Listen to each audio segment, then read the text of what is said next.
சா.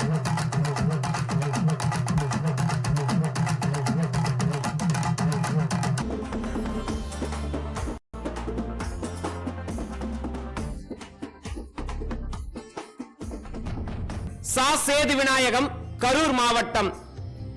மேடை பேச்சு, ஆளுமை திறன். இந்த பயிலரங்கம் எப்படி இருந்தது தெரியுமா?